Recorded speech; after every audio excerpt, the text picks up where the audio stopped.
Oke, kita bahas soal nomor 22. Di sini, senyawa 1 bromopropana dibuat dengan cara memanaskan propan 1-ol bersama KBr dan H2SO4 pekat. Nah, berarti maksudnya apa? Berarti propan 1-ol ditambah dengan KBr ditambah dengan H2SO4 pekat. Jika dia dipanaskan, maka akan menghasilkan senyawa 1 bromopropana. Nah, next, setelah didistilasi, 1 bromopropana ini ternyata dia masih bercampur dengan SO2, HBr, Br2, CH3, CH2, CH2OH atau propanol, dan C3H7O, C3H7 atau dipropil eter. Nah, selanjutnya distilatnya ini kemudian ditambahkan natrium karbonat, lalu dikocok untuk menghilangkan pengotor-pengotornya. Nah, distilat yang dimaksud di sini apa? Distilat yang dimaksud berarti kelima senyawa yang ini nih. Ada SO2, ada HBr, ada Br2, ada CH3, CH2OH, dan C3H7O, C3H7. Nah, jadi distilat itu berarti kelima senyawa yang udah dilingkar ini. Oke. Nah, setelah itu dia dibilang distilatnya kemudian ditambahkan natrium karbonat. Berarti setiap kelima senyawa distilat ini nanti akan ditambahkan dengan natrium karbonat. Nah, natrium karbonat itu rumus kimianya apa? Na2CO3. Gitu, natrium karbonat. Lalu dikocok untuk menghilangkan pengotor-pengotornya. Nah, yang jadi pertanyaannya ialah pengotor yang tidak dapat dihilangkan dengan proses tersebut adalah, ingat, lihat di sini pertanyaannya ialah pengotor yang tidak dapat dihilangkan. Nah, jadi pengotor yang tidak dapat dihilangkan itu sama aja kayak gini nih. Jika pada kelima senyawa distilat ini, jika dia ditambahkan dengan Na2CO3, mana yang tidak dapat bereaksi gitu. Jadi kayak kesannya dari kelima senyawa ini, jika dia ditambahkan dengan Na2CO3, yang tidak dapat bereaksi, itu berarti yang dimaksudkan dengan pengotor yang tidak dapat hilang. Kayak gitu. Oke. Jadi, otomatis untuk memprediksi apakah kelima senyawa ini dia dapat bereaksi dengan Na2CO3 atau tidak, berarti kita tuh harus mengerti atau kita tuh harus mengetahui Na2CO3 itu apa, senyawa yang kayak gimana gitu kan. Nah, jadi Na2CO3 ini dia itu merupakan garam. Dia itu merupakan garam yang mudah larut dalam senyawa polar. Mengapa dia itu merupakan garam? Dikarenakan Na2CO3 dia itu berasal dari ion Na+ ditambah dengan ion CO3 2-. Nah, yang dimana Na+ ini dia itu berasal dari senyawa basa yang merupakan senyawa basa kuat NaOH, dan CO3 2- ini dia berasal dari asam H2CO3. Nah, yang dimana asam H2CO3 ini, asam karbonat ini, dia ini merupakan asam lemah. Nah, dikarenakan Na2CO3 dia terdiri dari garam yang berasal dari asam lemah dan basa kuat, sehingga karena dia terdiri dari basa kuat dan asam lemah, sehingga garam Na2CO3 ini dia ini termasuk garam yang bersifat basa. Oke. Nah, jadi itu untuk pengetahuan tentang senyawa dari Na2CO3. Nah, selanjutnya kita tinggal memprediksi pada setiap opsi dari A sampai E, yang dimana opsi A sampai E ini dia itu merupakan kelima senyawa distilat. Nah, berarti kelima senyawa ini kita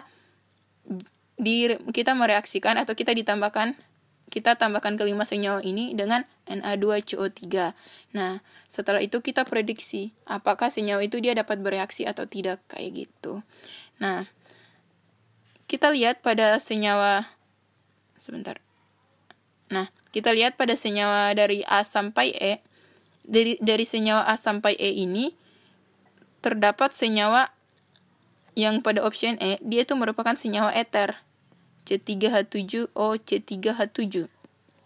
Nah, C3H7O, C3H7 ini dia itu merupakan gugus fungsi dari eter. Nah, yang dimana R, strep, O, strep, R. Ini kan merupakan R, O, R. Nah, ini merupakan gugus fungsi dari eter, merupakan salah satu eter gitu. Jadi salah satu eternya dia dinamakan C3H7O. C3H7 ini dia dinamakan dipropil eter kayak gitu. Nah, karena C3H7O, C3H7 ini dia merupakan dipropil eter, yang dimana dipropil eter ini dia ini merupakan senyawa yang nonpolar gitu, senyawa yang nonpolar, yang dimana dia itu juga bersifat basa Lewis. Mengapa dia itu bersifat basa C37OC37? Dikarenakan O yang di sini dia itu masih mengandung pasangan elektron bebas sehingga dia itu merupakan basa Lewis. Nah, setelah itu karena yang tadi kan Na2CO3 dia kan merupakan garam basa. Na2CO3 kan yang tadi udah dijelaskan dia itu merupakan garam basa. Setelah itu C3H7OCH3H7 ini dia juga merupakan basa. Nah, logikanya kayak gini, basa ditambah basa otomatis dia itu tidak mungkin menghasilkan produk gitu ya kan. Jadi option yang sangat tepat otomatis E, dikarenakan option E ini dia itu merupakan ether kayak gitu. Karena dia itu merupakan ether, jadi intinya ether, karena ether itu dia bersifat basa. Ini ether, dia bersifat basa. Basanya itu dikarenakan terdapat O, yang O ini dia mengandung pasangan elektron bebas sehingga dia itu tidak dapat bereaksi dengan Na2CO3 ini. Na2CO3 ini juga kan dia akan bersifat garam basa. Sehingga basa dengan basa itu dia itu tidak dapat bereaksi kayak gitu.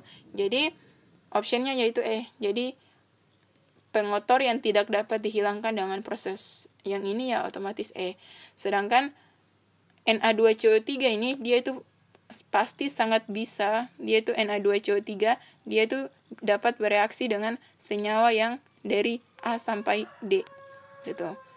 Na2CO3 dia itu dapat bereaksi dengan SO2, HBr, Br2, CH3, CH2, CH2OH kayak gitu.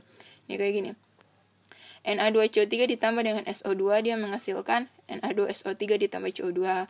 Na2CO3 ditambah HBr dia menghasilkan NaBr plus H2O plus CO2. Sedangkan Na2CO3 plus Br2 dia menghasilkan NaBr plus NaBrO3 ditambah CO2.